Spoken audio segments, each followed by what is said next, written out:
ಎಲ್ರಿಗೂ ನಮಸ್ಕಾರ. ಪುಷ್ಪಾ ಶೆಟ್ಟೀಸ್ ಕುಕಿಂಗ್ ಡೈರಿಗೆ ಸ್ವಾಗತ. ನಾನಿವತ್ತು ಹೀರೆಕಾಯಿ ಸಿಪ್ಪೆಯಿಂದ ಚಟ್ನಿಯನ್ನು ಹೇಗೆ ಮಾಡೋದು ಅಂತ ಹೇಳ್ಕೊಡ್ತಾ ಇದ್ದೀನಿ. ನಾನಿಲ್ಲಿ 2 ಹೀರೆಕಾಯಿ ಸಿಪ್ಪೆನ ತೊಗೊಂಡಿದ್ದೀನಿ. ಅರ್ಧ ಕಪ್ ಆಗುವಷ್ಟು ತೆಂಗಿನ ತುರಿನ ತೊಗೊಂಡಿದ್ದೀನಿ. ಒಂದು 4 ರಿಂದ 5 ಚಮಚ ತೆಂಗಿನ ಎಣ್ಣೆನ ತೊಗೊಂಡಿದ್ದೀನಿ. ಅರ್ಧ ಟೀ ಸ್ಪೂನು ಜೀರಿಗೆ, 1 ಗರಿ ಕರಿಬೇವು, ಒಂದು 4 ಹಸಿರು ಮೆಣಸಿನಕಾಯಿನ ಗಾಯ ಹಾಕಿ ಇಟ್ಕೊಂಡಿದ್ದೀನಿ. ಈ ಥರ ಸೀಳಿ ಇಟ್ಕೊಂಡಿದ್ದೀನಿ. ಹಾಗೂ ಸ್ವಲ್ಪ ಇಂಗು, ಅರ್ಧ ಟೀ ಸ್ಪೂನ್ ಸಾಸಿವೆ, ಸುಮಾರು ಒಂದು ಹುಣಸೆ ಬೀಜದಷ್ಟು ಹುಣಸೆ ಹುಳಿಯನ್ನು ತೊಗೊಂಡಿದ್ದೀನಿ. 4-5 ಹುರಿದ ಕೆಂಪು ಮೆಣಸಿನಕಾಯಿನ ತೊಗೊಂಡಿದ್ದೀನಿ. ಹಾಗೆ ಹೀರೆಕಾಯಿ ಬೇಯಲು ಸುಮಾರು ಒಂದು ಅರ್ಧ ಕಪ್ನಷ್ಟು ನೀರು ತೊಗೊಂಡಿದ್ದೀನಿ. ಹಾಗೂ ರುಚಿಗೆ ತಕ್ಕಷ್ಟು ಉಪ್ಪು.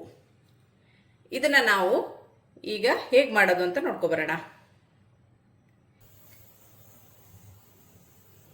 ಈಗ ನಾನಿಲ್ಲಿ ಬಾಣಲಿ ಬಿಸಿಯಾಗಿದೆ.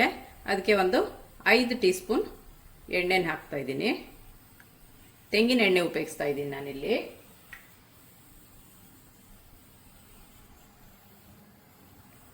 ಎಣ್ಣೆ ಸ್ವಲ್ಪ ಬಿಸಿ ಆಗಲಿ. ಫಸ್ಟ್ ಜೀರಿಗೆ ಹಾಕೋಣ. ಸಣ್ಣ ಕಡಲೆಕಾಳಿನಷ್ಟು ಇಂಗು ತಗೊಂಡಿದ್ದೀನಿ. ಇಂಗನ್ನು ಹಾಕ್ತಾ ಇದ್ದೀನಿ.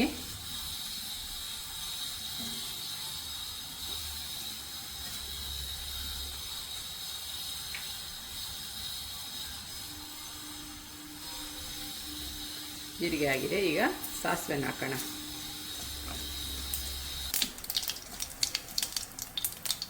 ಸಾಸಿವೆ ಚಟಪಟ ಅಂತ ಇದೆ.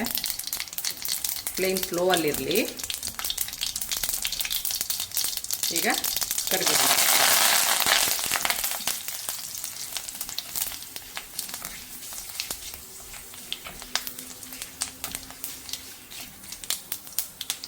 ಈಗ ಇದಕ್ಕೆ ಹೀರೆಕಾಯಿ ಸಿಪ್ಪೆನೇನು ನಾನು ನಾರೆಲ್ಲ ತೆಗೆದು ಚೆನ್ನಾಗಿ ತೊಳೆದು ಪೀಸ್ ಮಾಡಿ ಇಟ್ಕೊಂಡಿದ್ದೀನಿ.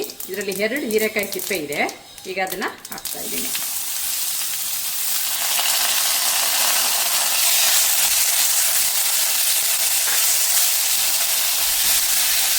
ಈಗೊಮ್ಮೆ ಮಾಡಿ ನೋಡಿ, ಇದು ಚೆನ್ನಾಗಿರುತ್ತೆ. ಒಗ್ಗರಣೆಲ್ಲದೆ ಹಾಗೆ ಬೇಯಿಸಿನೂ ಹೀರೆಕಾಯಿ ಚಟ್ನಿ ಮಾಡ್ತಾರೆ. ಇದು ತುಂಬಾ ರುಚಿಯಾಗಿರುತ್ತೆ. ಇದನ್ನೊಮ್ಮೆ ಟ್ರೈ ಮಾಡಿ.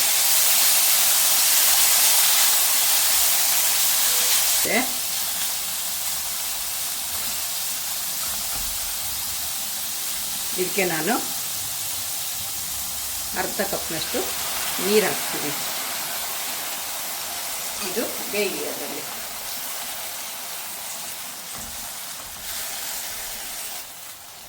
ಈಗ ಮುಚ್ಚಿಡೋಣ ಇದನ್ನು.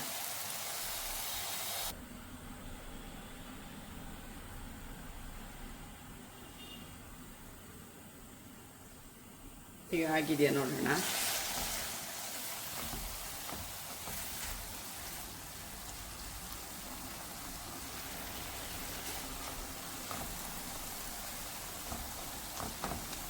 ಸ್ವಲ್ಪ ನೀರಿದೆ, ಚೆನ್ನಾಗಿ ಬೇಯಲಿ. ಈಗ ಹೀರೆಕಾಯಿ ಆಲ್ಮೋಸ್ಟ್ ಬೆಂದಿದೆ. ಈಗ ನಾವು ಅದಕ್ಕೆ ಈ ಸೀಳಿ ಇಟ್ಕೊಂಡಂಥ ಹಸಿಮೆಣಸನ್ನು ಹಾಕ್ತಾ ಇದ್ದೀನಿ. 4 ಹಸಿಮೆಣಸು ಹಾಕ್ತಾ ಇದ್ದೀನಿ.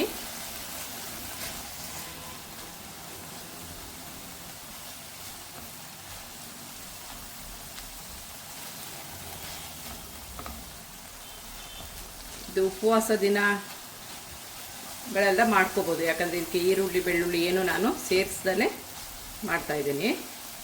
ಇದು ಉಪವಾಸ ಮಾಡೋರಿಗೆ,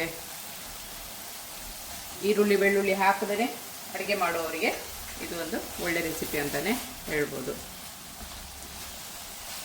ಹಸಿರು ಮೆಣಸು ಬಾಡಿದೆ. ಈಗ ನಾನು ಇದಕ್ಕೆ ಅರ್ಧ ಕಪ್ನಷ್ಟು ತೆಂಗಿನ ತುರಿಯನ್ನು ಹಾಕ್ತಾಯಿದ್ದೀನಿ.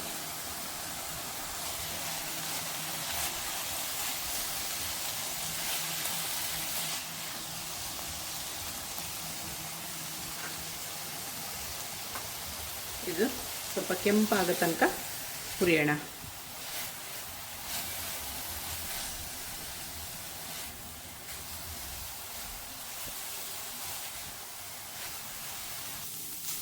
ಈಗ ಇಲ್ಲಿ ಇದು ನೀರೆಲ್ಲ ಆರಿ ಕೆಂಪಗಾಗ್ತಾ ಬಂದಿದೆ.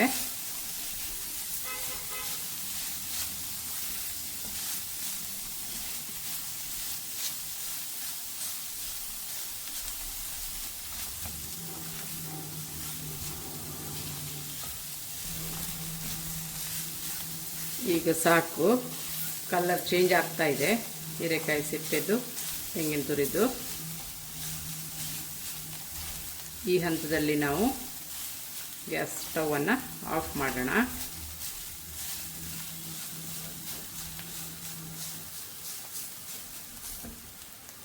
ಇದು ಸ್ವಲ್ಪ ತಣಿಲಿ.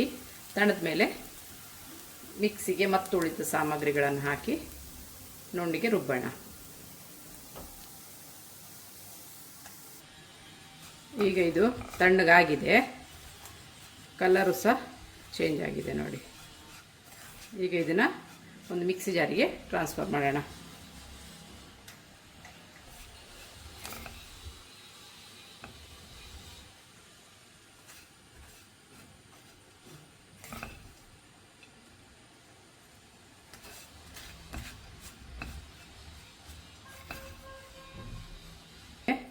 ನಾಲ್ಕು ಹುರಿದ ಮೆಣಸು ಹಾಕ್ಕೊಳ್ತಾ ಇದ್ದೀನಿ. ಮತ್ತು ಒಂದು ಹುಣಸೆ ಬೀಜದಷ್ಟು ದೊಡ್ಡ ಹುಳಿಯನ್ನು ಹಾಕ್ಕೊಳ್ತಾ ಇದ್ದೀನಿ. ಹುಳಿ ನೀವು ನಿಮ್ಮ ರುಚಿಗೆ ತಕ್ಕಾಗ ಹಾಕ್ಕೊಳ್ಳಿ, ನಾನು ಇಷ್ಟೇ ಹಾಕಿದ್ದೀನಿ. ಉಪ್ಪನ್ನು ಸಹ ಹಾಕ್ತಾಯಿದ್ದೀನಿ. ಈಗ ನಾವು ಮಿಕ್ಸಿಲಿ ಇದನ್ನು ನುಣ್ಣಗೆ ಗಟ್ಟಿಯಾಗಿ ಚಟ್ನಿನ ರುಬ್ಕೊಂಡು ಬರೋಣ. ನೀರಿನ ಅವಶ್ಯಕತೆ ಇದ್ದರೆ ಮಾತ್ರ ಹಾಕಿ. ಇದು ಚಟ್ನಿ ಆಗಿದೆ. ಈಗ ಈ ಹದದಲ್ಲಿ ಬರುತ್ತೆ. ನಾನೊಂದು ಸ್ವಲ್ಪ ನೀರು ಹಾಕಿದ್ದೀನಿ ಕಡಿಯುವಾಗ. ನೀವು ಬೇಕಾದಷ್ಟೇ ನಿಮಗೆ ಎಷ್ಟು ಗಟ್ಟಿ ಬೇಕು ಅಷ್ಟು ನೀರು ಹಾಕ್ಕೊಳ್ಳಿ. ಈಗ ಈ ಚಟ್ನಿ ಆಗಿದೆ. ಈಗ ರುಚಿಯಾದ ಹೀರೆಕಾಯಿ ಸಿಪ್ಪೆ ಚಟ್ನಿಯನ್ನು ಹೇಗೆ ಮಾಡೋದು ಅಂತ ನೋಡಿದ್ವಿ. ಈ ರೆಸಿಪಿ ನಿಮಗೆ ಇಷ್ಟವಾದಲ್ಲಿ ನನ್ನ channel Pushpa Shetty's cooking dairy ಇದಕ್ಕೆ ಒಂದು ಲೈಕ್ ಕೊಡಿ, ಶೇರ್ ಮಾಡಿ ಹಾಗೂ ಕಮೆಂಟ್ ಮಾಡಿ. ಸಬ್ಸ್ಕ್ರೈಬ್ ಆಗಿಲ್ಲ ಅಂದರೆ ಸಬ್ಸ್ಕ್ರೈಬ್ ಆಗಿ. Thank you.